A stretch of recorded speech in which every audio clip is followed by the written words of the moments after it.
pessoal, espero que todas e todos estejam bem. Eu sou Marcos Neira, professor da Faculdade de Educação da USP e membro do Grupo de Pesquisas em Educação Física Escolar.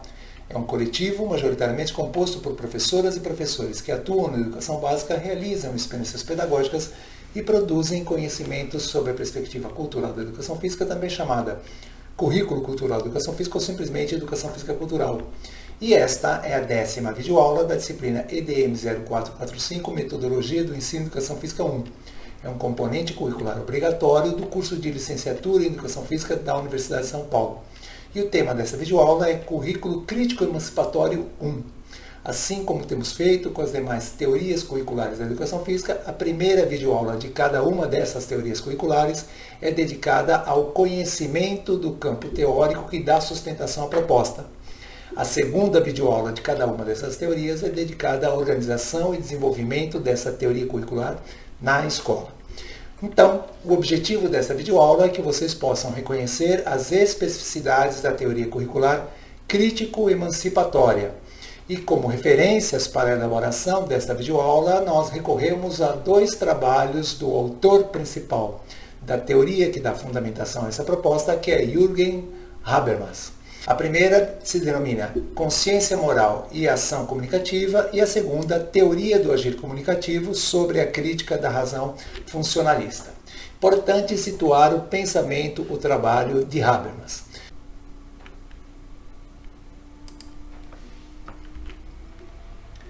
E para situar o trabalho intelectual desse filósofo, é importante dizer que ele faz parte de um segundo momento da Escola de Frankfurt, da teoria crítica da Escola de Frankfurt. Assim como fizeram Adorno, Marcuse, Horkheimer e Walter Benjamin, Habermas também faz uma crítica radical à sociedade industrial moderna, mas ele se detém especificamente na crítica à prevalência da racionalidade instrumental, que, como vocês bem sabem, passa a vigorar a partir da sociedade industrial moderna. E o que estamos aqui entendendo como racionalidade instrumental? É aquela maneira de pensar, é aquela maneira de agir em que determinado conjunto planejado de meios, em que a sistematização determinada dos meios, a organização de determinados meios permitirá o alcance de determinados fins. Em vez disso, Habermas propõe a razão comunicativa. Vejam bem, Habermas é contrário à universalização da ciência e da técnica. Ele não é contrário nem à ciência, nem à técnica, mas ele é contrário a que esta maneira de pensar, estabelecida pelo método científico, esta maneira de pensar estabelecida pela racionalidade técnica, se estabeleça como universal. Sendo contrário à racionalidade científica, à racionalidade instrumental, ele diz que onde deveria imperar a racionalidade comunicativa, o que impera é a racionalidade científica ou a racionalidade instrumental. Habermas se apoia ou adota dois princípios fundamentais. O primeiro é que, através do trabalho, as pessoas se emancipam da natureza.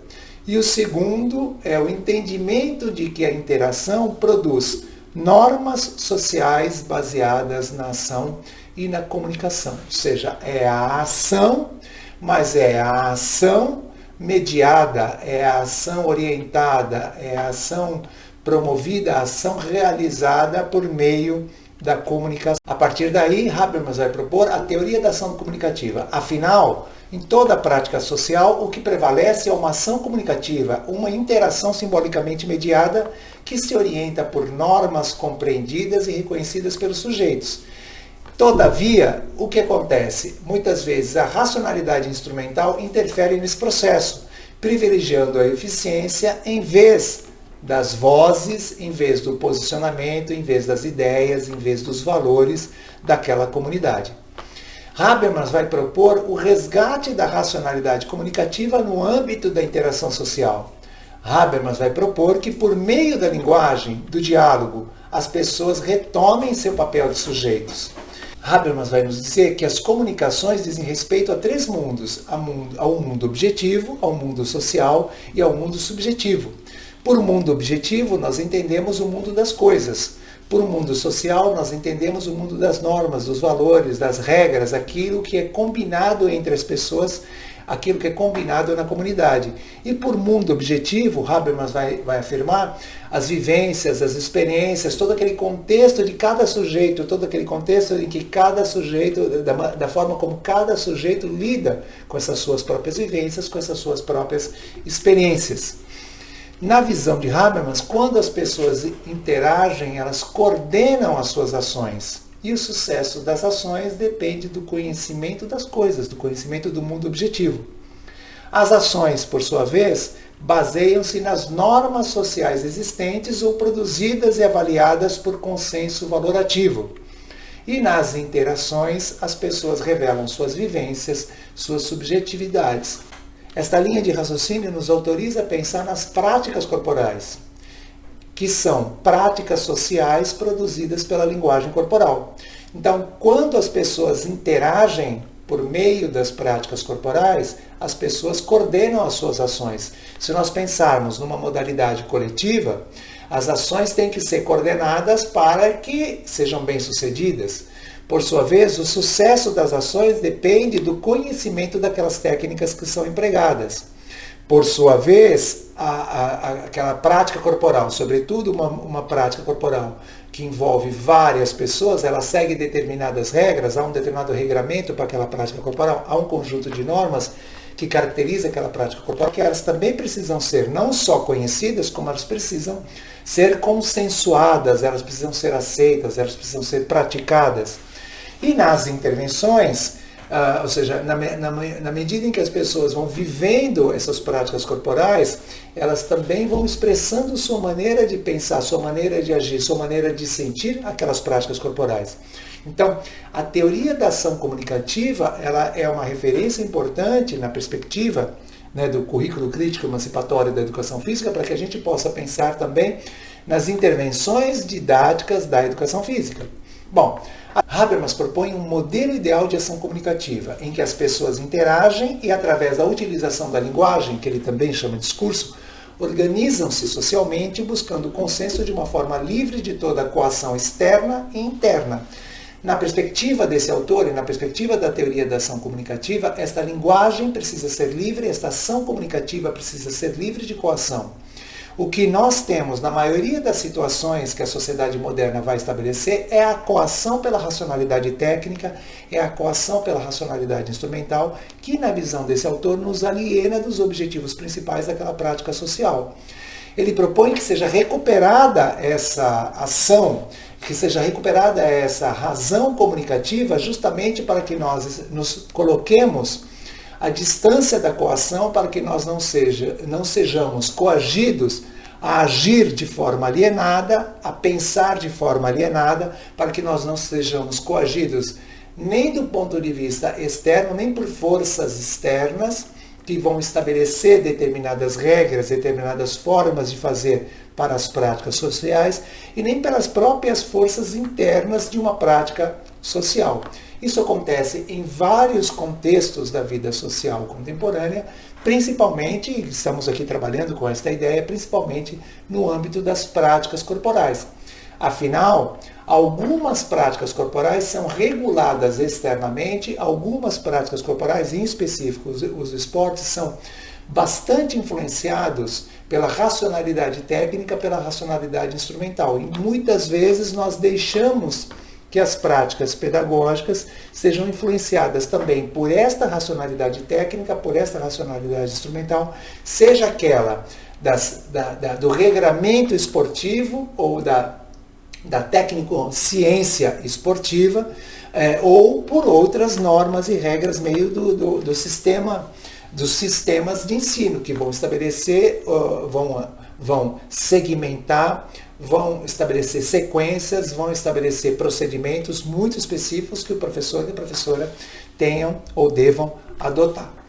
A emancipação, nesse sentido, só pode acontecer pelo conhecimento objetivo do mundo, ou seja, das coisas do mundo, as técnicas estão aí implícitas, pelo conhecimento objetivo do funcionamento das normas, ou seja, como um determinado conjunto de regras se estabelece como melhor, como verdadeiro, como execuível, e pelo conhecimento objetivo da maneira como esse conjunto de coisas e de normas produz e mantém alienação. Ou seja, nós só nos emanciparemos na perspectiva da teoria da ação comunicativa na medida em que participemos desse processo de produção de uma outra maneira de fazer, no nosso caso aqui as práticas corporais, mas que nós compreendamos como operam os mecanismos que nos tornam alienados e alienadas. Daí, a transformação didático-pedagógica do esporte e das demais práticas corporais passa por esses dois caminhos, digamos assim.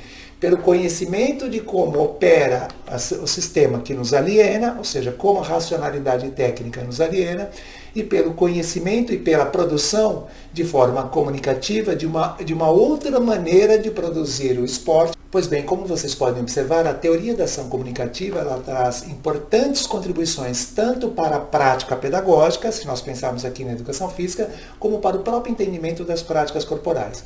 E se estamos pensando numa pedagogia com as práticas corporais, a teoria da ação comunicativa ela nos ajuda a pensar numa pedagogia crítico-emancipatória, num currículo crítico-emancipatório para a educação física.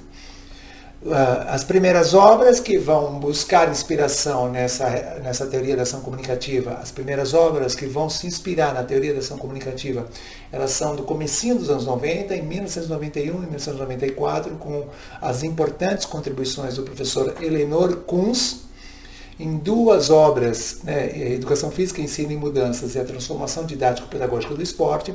Outros trabalhos vieram na sequência, aí também trazendo contribuições importantes, trabalhando com o mesmo referencial e trazendo contribuições importantes. Esta videoaula é insuficiente, é pouca coisa para que nós possamos compreender bem essa teoria.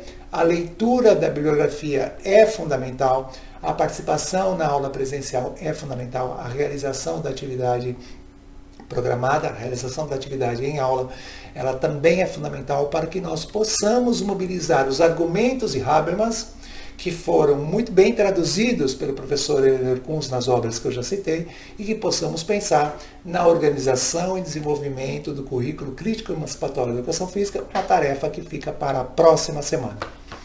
Fiquem bem, se cuidem muito, até lá.